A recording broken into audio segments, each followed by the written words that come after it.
Nongeye kubaha ikaze mu makuru yacu yo kuri uyu mugoroba, amakuru mugezwaho nanjye Jean Ngendahimana. RDF yahaye ubutumwa abarota gutera u Rwanda ni mwijwi ry'umuvugizi wungirije wayo Bwana Simon Kabera. Mumbabarire Lieutenant Colonel Simon Kabera n'umuvugizi wungirije w'igisirikare cy'u Rwanda. Lieutenant Colonel Simon Kabera yasabye abaturarwanda kudakurwa imitima n'amaze igihe bahigira gutera u Rwanda. Turabigarukaho muri aya makuru. Hagati aho mu Rwanda ndetse no bitangazamakuru bitandukanye hari abavuga ko ubundi intambara ya Kongo idakwiye kuzamo ceasefire, ahubwo igomba gukomeza cyane kugira ngo ikibazo gikemuke, ikibazo kimaze imyaka 20 hafi n'itanu. Intambara imeze gute kuri Firidi? Ndabizi ko uyikurikiranira hafi.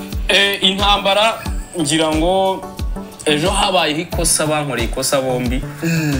Hara muri Tetwara Nyiragongo na Rucuru habayeho ngo agahenge. Ntabwo bigeze barwana. Hari mu bantu bakurikira rero intambara ya Kongo na M23 hafi, hari abavuga ko idakwiriye agahenge, ahubwo bikwiye kurwangwa ku buryo bufatika, hanyuma utsinda gatsinda, utsindwa akaba yavamo kuko ngo irambiranye. Mu yandi makuru turavuga ko Perezida Kagame yakiriye urubyiruko rwitezweho guteza imbere umubano wa Afurika n'Ubufaransa.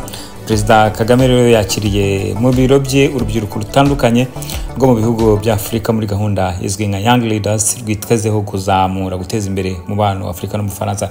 Ni mu gihe Ubufaransa n'ibihugu byo muri West Africa akenshi umubano wabo ukomeze kuzamo agatotsi, ndetse rumwe mu rubyiruko rukaba ruvuga ngo dégage la France. Ese bazabishobora?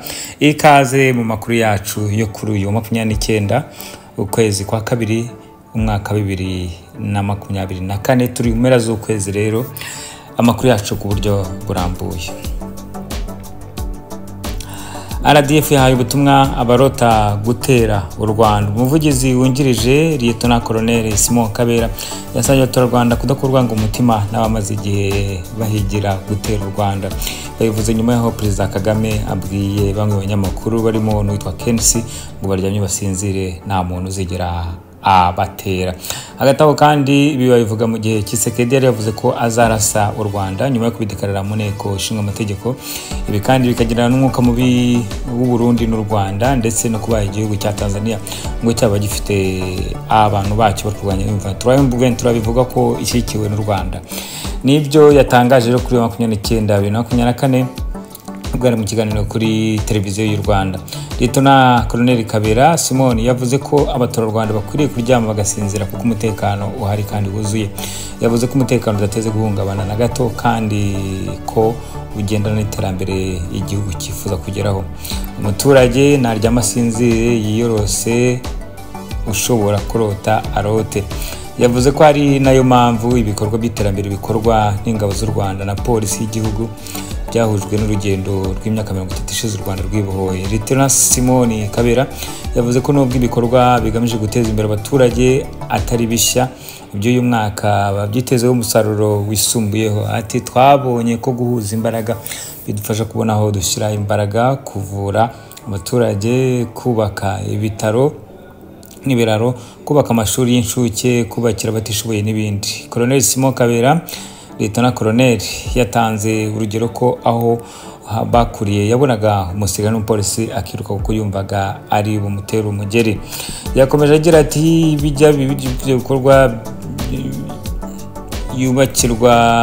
bikorwa yubakirwa umuturage yiyumvamo inshingano zo kubirinda, akubwira ko afite inshingano zo kwibwira.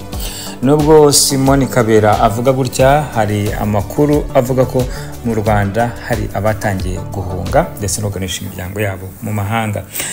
Leta y'u Rwanda, igisirikare cy'u Rwanda kizwiho ubunyamwuga bukomeye, ariko kandi kivugwaho byinshi, harimo kuvuga ko kiba cyaba gitera inkunga umutwe wa M23 uhungabanya umutekano wa Kongo. Ibi leta y'u Rwanda igenda ihakana.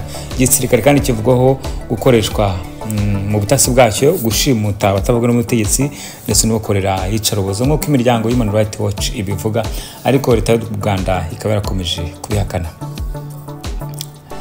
Mu Rwanda kandi binyamakuru bitandukanye hari abatifuza agahenge hagati ya M23 na FRDC bavuga ko ari ibintu bikomeye. muri ikinyamakuru cyitwa Rwanda Urundi TV witwa Kofi avuga ko ku munsi w'ejo agahenge kabaye muri Nyiragongo katari gakwiriye aga abantu bari bakwiye gufatana amashati utsinze agatsinda hanyuma ugenda akagenda. Reka twikomereze. Intambara imeze gute kuri Firidi ndabizi ko uyikurikiranira hafi. Intambara ngira ngo ejo habaye ikosa bankoreye ikosa bombi. Hara muri Tetwara Nyiragongo na Rucuru habayeho ngo agahenge. Ntabwo ngeze barwana. Kandi mu bintu nifuza muri Kongo sinifuza ibintu bita ceasefire. Nifuza bombardment. Iri heavy. Intambara ya Kongo ndetse n'ibura ry'umutekano muri Kivu y'Amajyaruguru ndetse n'iy'Amajyepfo imaze hafi imyaka 25 igenda gutyo. Hagati aho MONUSCO nayo ikaba hamaze imyaka 20. Harabavuga ko uko ingabo zijyayo n'imitwe yitwaje intwaro nyinshi yabi ya leta yemewe n'itemewe y'umuryango w'abibumbye bose nta kindi bafasha usibye gukomeza umutekano muke uhari bakawongera. Hagati aho nubwo bivuga gutya n'abavuga uko ibintu birambiranye iyi ntambara yakwiye kurangira utsinda agatsinda utsindwa agatsindwa nk'uko uyu mugabo Kofi uvuga ko ari umusesenguzi muri geopolitike abivuga. Mu makuru yandi Perezida Kagame yakiriye urubyiruko rwitezweho guteza imbere umubano wa Afurika n'Ubufaransa. Perezida Kagame rero yakiriye urubyiruko rutandukanye rwo mu bihugu bya Afurika muri gahunda izwi nka Young Leaders rwitezweho guteza imbere umubano wa Afurika n'Ubufaransa.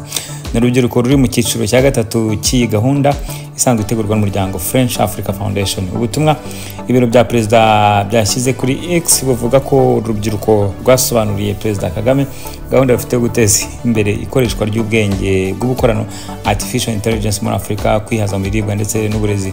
Guhera muri 2017 umuryango French Africa Foundation wemeza guteza imbere umubano mwiza hagati ya Afrika n'Ubufaransa binyuze mu guteza imbere urubyiruko ruri mu nzego zitandukanye za politike, ubukungu, umuco, imibereho myiza n'ibindi.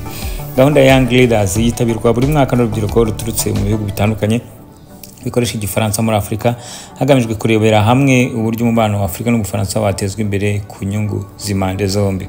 Uru rubyiruko ruba rwaturanijwe rumara ibyumweru bibiri mu Bufaransa ndetse n'ibindi bibiri mu gihugu kimwe kiba cyaturanijwe muri Afrika rugahabwa amahugurwa, inama ndetse n'ibiganiro n'inararibonye. Uru rubyiruko ruri mu Rwanda nyuma yo kumara igihe mu Bufaransa mu Kwakira 2023. Mu buryo bwagutse gahunda yo kunoza umubano wa Afurika n'Ubufaransa biciye mu rubyiruko irebererwa na Perezida Emmanuel Macron w'Ubufaransa ndetse na Perezida Paul Kagame. Nubwo bavuga buti ari abitwa Kemi Seba n'abandi benshi nka Alain Foka bavuga ko Ubufaransa bukomeje gufata mu munigo ibihugu bya Afurika akenshi bugamije gutwara umutungo wabo no kubakenesha gukomeza kubakoloniza mu cyo bita France Afrique. Ese gahunda yowe na Macron ndetse na Perezida Kagame zagerwa ku nego no kubitega amaso. Reka mbashimire mbifurize umunsi mwiza kuri mwese. Witeka komeza bane namwe amakuru naho ku munsi w'ejo.